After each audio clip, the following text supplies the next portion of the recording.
Hi everyone, and welcome to our video on the function of the kidney, part 2. We're going to continue having a look at the spec reference 5.1.2c part 1, the structure, mechanisms of action and functions of the mammalian kidney. And in this video, what we're going to be looking at is the reabsorption of water in more detail. What we did in our previous video was we had a little look to see how those processes of ultrafiltration and selective reabsorption actually take place. And obviously one of those things that we were talking about there was that we've got all of this water being forced out of the glomerulus into the Bowman's capsule. From there it's obviously going to pass through our proximal convoluted tubule, etc. Now it is worth remembering that actually the vast majority of fluid that is actually filtered from the blood is going to end up being reabsorbed. It's only this very small proportion that actually ends up as part of the urine in the bladder. And one of those key parts that we looked at in our video to do with the actual structure of the kidney involved in this is the loop of Henle. As far as the loop of Henle goes, then this is a region of our nephron that can vary in its length. So we have long loops of Henle and we have short loops of Henle. Now, different creatures will have different length loops of Henle, and in humans what we actually have are a combination. So we've got a mixture of both long and short loop nephrons. If we want an example of just a cute creature, because in biology we need to look at cute creatures every once in a while, that's why we do it, then we have our little kangaroo rat there at the bottom. And kangaroo rats are the kind of creature that, in all honesty, you really wouldn't want as a pet, for the simple fact that they actually have the longest loop of Henle. And the reason that that means you don't want them as your little pet is because, like most little rodents, then they would be living in a cage, and with a long loop of Henle, they're going to reabsorb virtually all of the water from their actual systems, and that means super stinky urine. No one wants super stinky pets, or at least most people probably don't. So how does this whole thing work then? What we've got then, in terms of the loop of Henle, we need to remember two important things. We have two limbs. We have got the descending limb, which is the one that connects our proximal convoluted tubule, and then we have the ascending limb, which is the one that goes on to the distal convoluted tubule.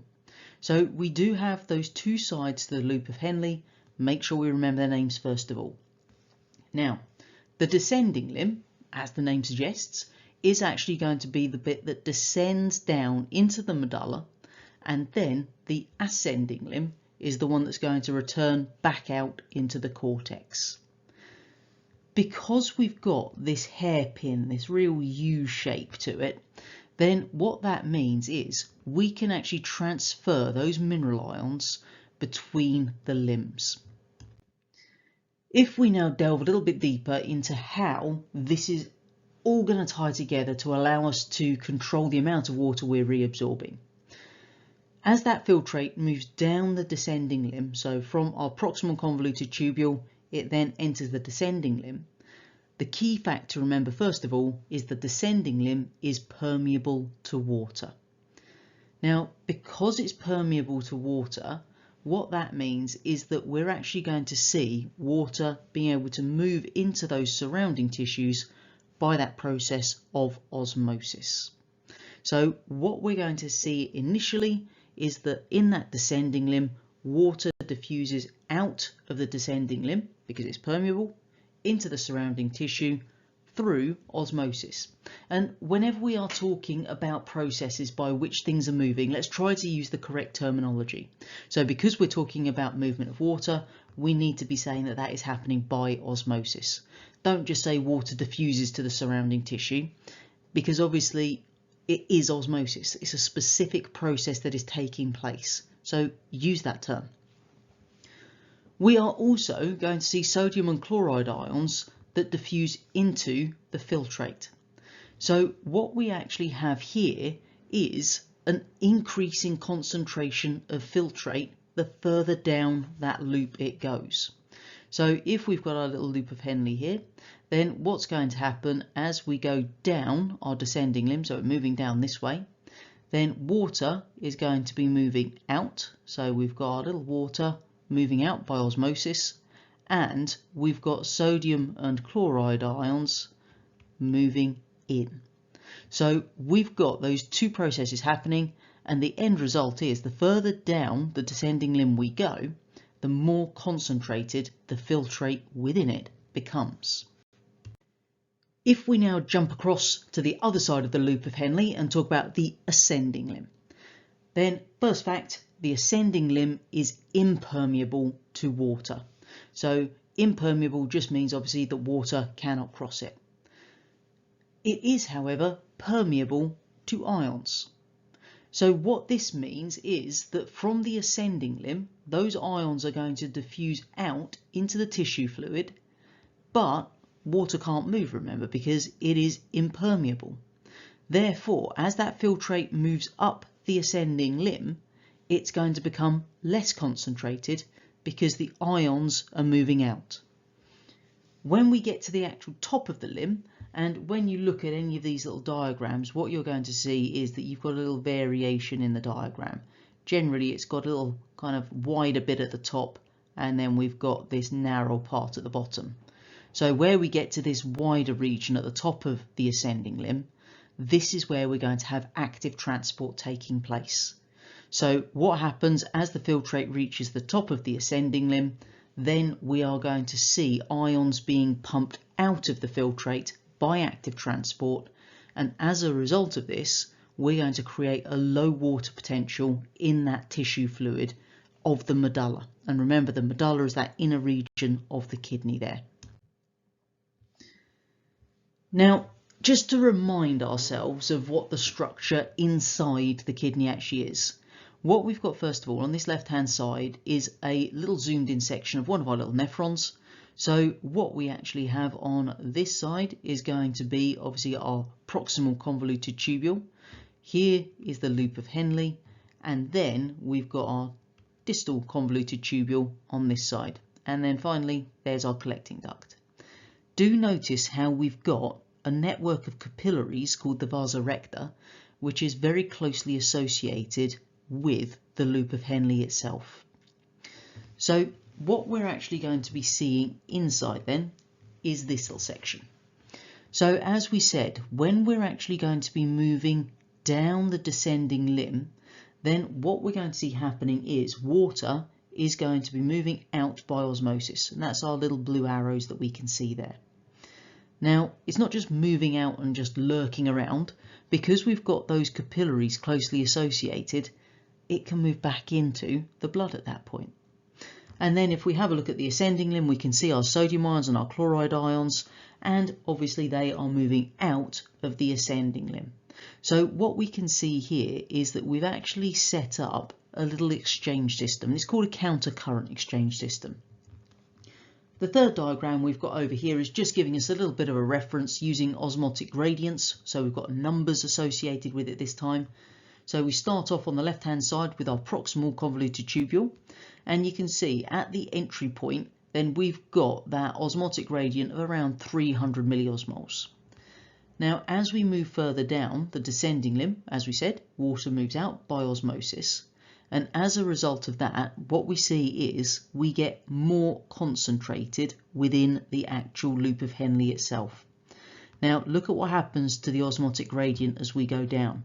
That osmotic gradient is increasing, and by the time we're right down at the bottom here, you can see it's up to 1,300 milliosmoles.